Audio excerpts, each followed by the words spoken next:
Người phụ nữ du mục săn bắn trong núi, thành công săn được 2 con chim hoang dã, mang về cho các con để cải thiện bữa ăn.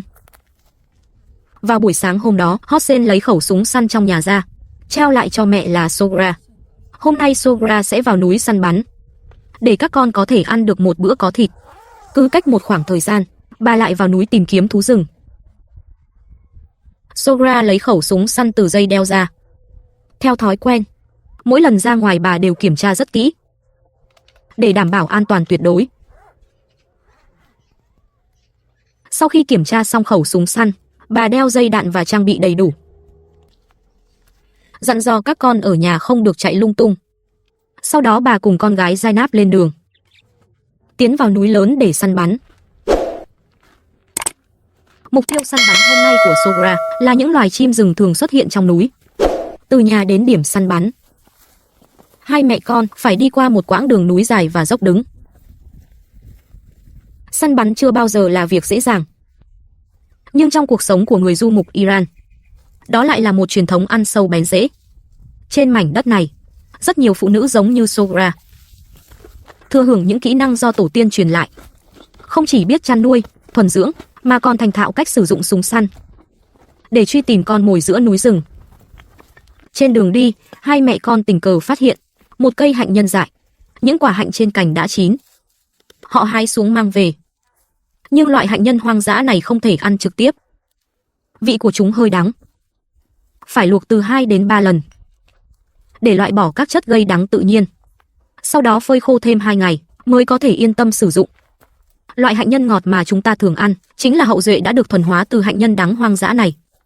Qua hàng nghìn năm chọn lọc và lai tạo, con người dần loại bỏ gen gây đắng, khiến nó trở nên dịu ngọt và thơm hơn, an toàn để sử dụng làm thực phẩm. Chưa đi được bao xa, Sogra lại phát hiện ra nhựa cây. Đây là một loại chất tiết tự nhiên của thực vật. Sogra dự định thu thập một ít mang về, bởi vì nó có khả năng kháng khuẩn nhất định, giảm đau và làm xe, nên trong dân gian thường nhai để giảm đau răng. Ở nhiều bộ tộc du mục, loại nhựa cây này được nhai trực tiếp, được xem như phiên bản nguyên thủy nhất của kẹo cao su. Nhưng cần lưu ý, không phải loại nhựa cây nào cũng có thể ăn được. Một số loại có độc tính nhẹ, nhất định phải nhận biết chính xác và làm sạch cẩn thận. Sogra là người du mục. Họ biết thứ gì có thể ăn, thứ gì có thể dùng làm thuốc, thời điểm nào có thể thu hái và cách bảo quản ra sao. Những kiến thức sử dụng này phần lớn đều là kinh nghiệm dân gian truyền qua nhiều thế hệ. Nếu bạn thấy video hay và hữu ích, đừng ngần ngại để lại bình luận bên dưới để chúng mình biết.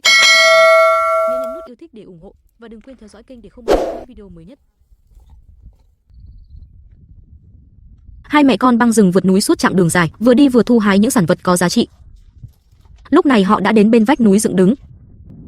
Từ đây trở đi, con đường ngày càng trở nên hiểm trở.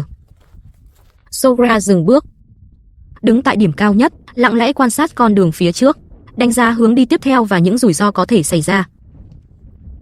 Hai mẹ con men theo con đường núi, gập ghềnh, khó khăn tiến về phía trước. Dưới chân là đá vụn lỏng lẻo và vách đá dựng đứng. Chỉ cần sơ sẩy là có thể trượt xuống vực sâu. Suốt dọc đường, Sogra luôn đi phía trước, dùng thân mình che chắn những nguy hiểm có thể xảy đến cho con gái.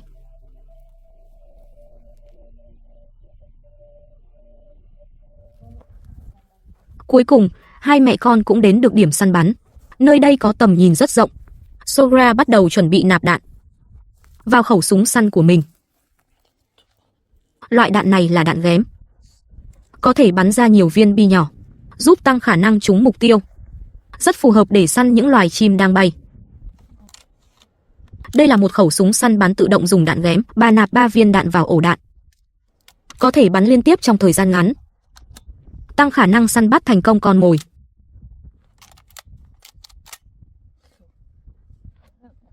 Ngay khi vừa nạp đạn xong, hai mẹ con lập tức cảnh giác phát hiện ra phía trước vang lên động tĩnh của chim hoang dã. Tại khu vực này, dấu vết của các loài chim hoang xuất hiện rất thường xuyên. Đây cũng chính là lý do khiến Sogra lựa chọn đến đây để săn bắn. Họ vô cùng thông thạo địa hình nơi này. Sogra lặng lẽ crouch xuống, tập trung cao độ ngắm vào con chim hoang trước mắt. Lúc này nó hoàn toàn không hay biết rằng mình đã lọt vào tầm ngắm của thợ săn. Tiếng súng vang lên chấn động cả thung lũng. Sogra lập tức đứng dậy truy theo. Phát bắn đầu tiên không trúng chỗ hiểm, con chim vẫn vùng vẫy tìm đường thoát thân. Vì vậy Sogra nhanh chóng hoàn tất thao tác ngắm bắn lần 2. Không chút do dự, bà bồi thêm phát súng thứ hai. Phát súng này trúng đích một cách chính xác. Con chim hoang gục xuống tại chỗ, không còn cử động. Hai mẹ con lập tức chạy tới. Cảm xúc của Sogra rõ ràng dâng cao. Bà ngồi xuống, cẩn thận kiểm tra con chim vừa bị hạ gục. Viên đạn trúng vào phần chân của con chim. Sogra tỏ ra tự hào về độ chính xác trong phát bắn của mình. Con chim hoang vừa bị bắn hạ là một con gà đá, rất phổ biến tại các vùng núi Trung Á và Trung Đông. Cũng là một trong những loài chim tiêu biểu nhất của các khu vực núi khô hạn này. Gà đá thuộc họ trĩ, kích thước trung bình, ngoại hình rất dễ nhận biết. Chúng là loài chim sống trên mặt đất, dù có khả năng bay, nhưng lại giỏi chạy giữa các vách đá hơn. Khi phát hiện nguy hiểm, chúng thường lựa chọn chạy nhanh theo sườn núi để trốn thoát, thay vì lập tức bay lên không trung. Đây cũng chính là một trong những lý do giúp Sogra có thể dễ dàng ngắm bắn và bồi súng kịp thời.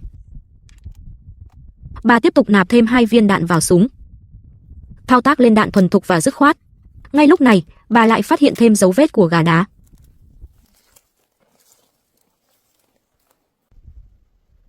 Con gà đá này đang thong thả bước đi, mải mê chìm trong nhịp kiếm ăn của riêng mình, hoàn toàn không hề hay biết mối nguy hiểm phía sau. Tiến lên nào!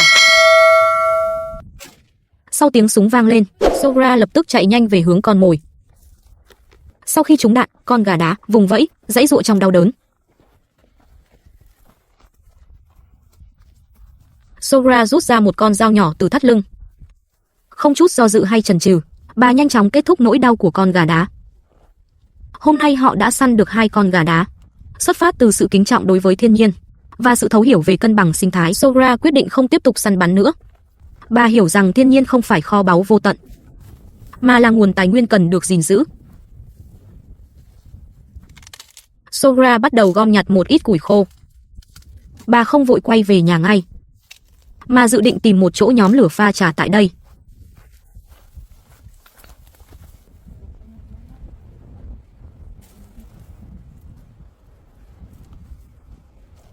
Trong đời sống của người du mục, dù là trên đường di chuyển hay trong lúc nghỉ chân khi đi săn, chỉ cần xung quanh có củi đốt, họ sẽ nhóm lên một đống lửa, đặt ấm nước lên, pha một ấm trà đậm đà. Với Sogra mà nói, điều này không chỉ để giải khát hay giảm mệt mỏi, mà giống như một thói quen đã ăn sâu vào cuộc sống. Chỉ cần còn có thể nhóm lửa, còn có nước nóng và trà, thì tâm trí và thân thể đều có thể an yên lại.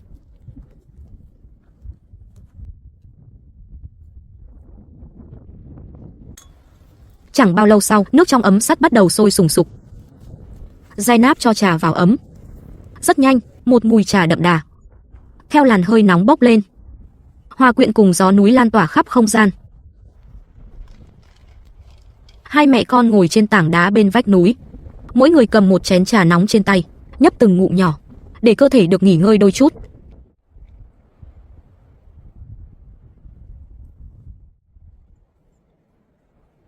Uống cạn ngụm trà cuối cùng, hai mẹ con đứng dậy thu dọn đồ đạc. Đã đến lúc quay về nhà.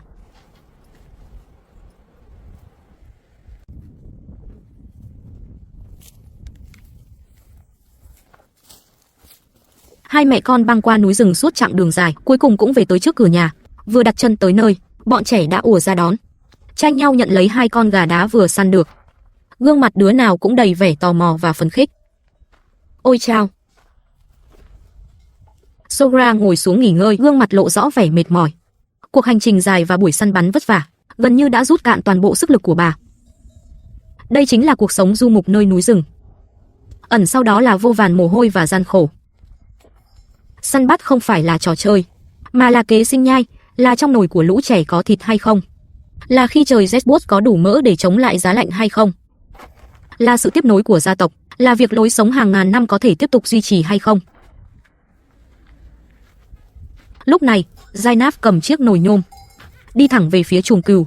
Em gái Fatime giúp chọn ra những con cừu mẹ đang cho sữa trong đàn, để chị gái vắt sữa. Yasin cũng giữ chặt một con cừu mẹ, chờ chị gái vắt sữa. Em còn quay sang chào máy quay, trông chỉ như một đứa trẻ ngây thơ vô tư.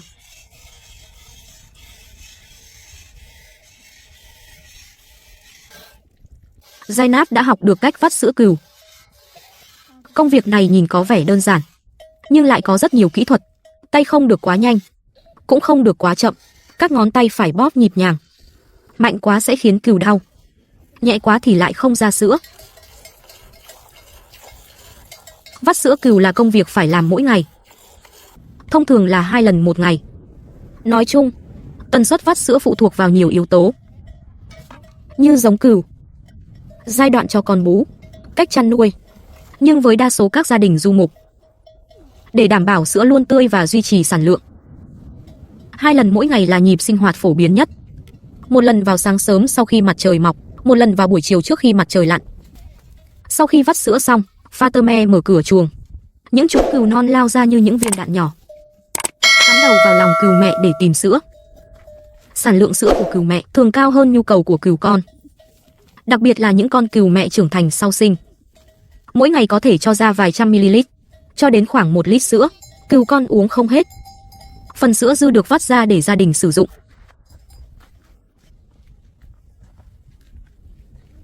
Sogra giờ đây lấy ra những nguyên liệu chăn nuôi bổ sung trong ngày. Bắt đầu xử lý, chuẩn bị nướng một bữa thịt rừng cho bọn trẻ, để cải thiện bữa ăn một chút. Sau khi trụng qua nước sôi, lông được vặt đi rất nhanh. Con gà đá này tuy không lớn, nhưng bù lại rất chắc thịt. Nhìn màu thịt săn chắc, có độ đàn hồi. Đây là loại thịt rừng sống giữa núi non, quen gió mưa, chạy nhảy cả ngày, đúng là đại diện cho vận động cường độ cao. Lúc này, Hossein đang lùa đàn cừu ra khỏi chuồng, dẫn chúng lên sườn núi để chăn thả. Trong gia đình này, mỗi đứa trẻ đều lớn lên từ lao động. Với Sogra mà nói, những đứa trẻ chính là cánh tay đắc lực nhất của cô. Dù cuộc sống vất vả, ngày tháng không dư dả, nhưng sự đồng lòng của mẹ con, cả nhà cùng nhau cố gắng mỗi ngày, có lẽ chính là bức tranh chân thật nhất và xúc động nhất trên mảnh đất này.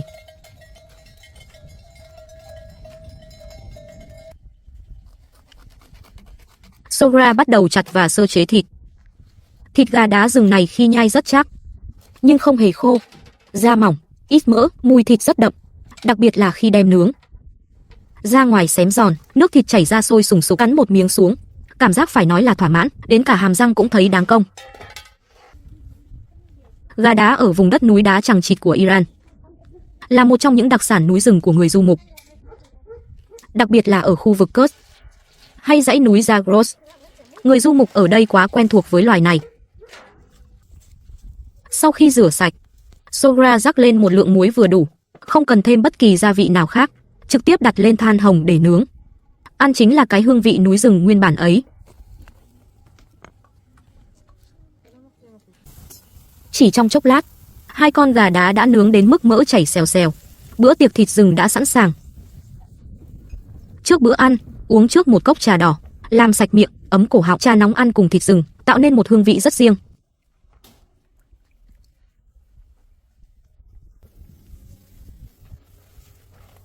Rất nhanh, 2 con gà đá nướng vàng xém, thơm lừng đã được dọn lên. Trong mắt bọn trẻ ánh lên niềm háo hức. Chúng đã không thể chờ để nếm thử. Mỡ gà nướng thấm vào lớp bánh mỏng, xé ra một miếng, hòa cùng mùi khói than cháy xém, thuần khiết, nguyên sơ và hoang dã. Trong vòng tay của núi rừng, gia đình Sogra dùng cách giản dị nhất để tận hưởng bữa tiệc núi rừng của riêng họ.